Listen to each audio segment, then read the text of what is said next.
I wanted to share with you today a little bit of my story of how meditation changed my life.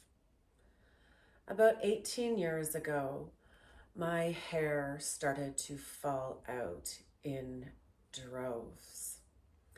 And aside from this physical expression of hair loss, I was also experiencing a health crisis in other ways. I was quite unwell with other signs and symptoms of imbalance within my physical body.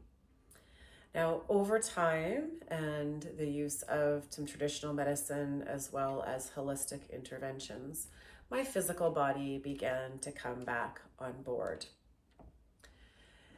Now, the sleeper in all of this was the mental health struggles that bubbled to the surface as I tried to find peace within myself and acceptance and love of who I was in the world without hair. I, of course, could have hidden under wigs, but these feelings within me were calling for my attention, asking me to go deeper. And I dabbled in meditation during that time. I'd made a number of different, corrections to my practices, and a guided meditation I tried. It never seemed to really stick for me, or I didn't really get a lot of traction. And I recognize now my own maybe limitations or commitment levels there.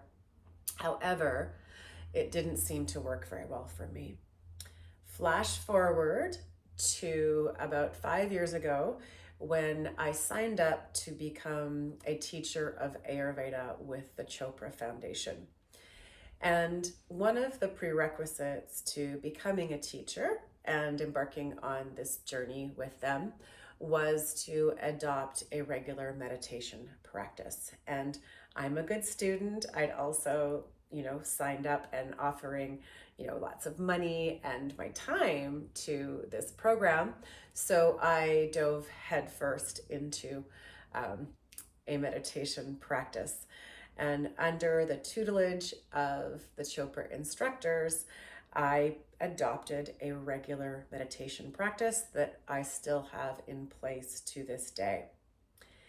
And over time, I have played witness to this unraveling of all of these feelings that I'd had within myself around worth and value. I identified anxieties I didn't realize I had.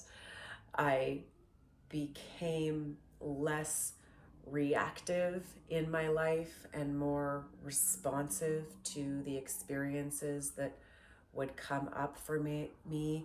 They weren't always easy things, but how I would respond was completely different in not only body and mind. So, a quieting of the cortisol levels and that fight or flight response that can be so problematic to our physiology. Well, over time, all of these things really started to settle with me. And today, I can honestly say just how deeply powerful my meditation practice has been in both my mental health and my physical journey here. And, I encourage you, if you are experiencing a bit of a health or a healing crisis, to explore what meditation might be able to do for you. As I mentioned, the guided meditation never quite worked for me. Chopra offered up another way, which is something called a primordial sound meditation. It's very similar to transcendental meditation in that it uses a personal mantra and is a self-guided silent practice. And this one really, really worked well for me. In fact, now when I listen to, guided meditations, as beautiful as they might be, I find the chatter a bit too much for my mind. It craves the quietude that silent practice can bring. So that is a bit of my story about how meditation has, of course, changed my life. And I encourage you to either, explore maybe some of the programs that are out there with Chopra, that is not only amazing teachers, but also a beautiful supportive community to learn your meditation practice. I, of course, am also available should you, need a little bit of guidance along the way. You know where to find me. But again, I can't say enough about how life-changing a meditation practice can be to both body and mind. Namaste, friends.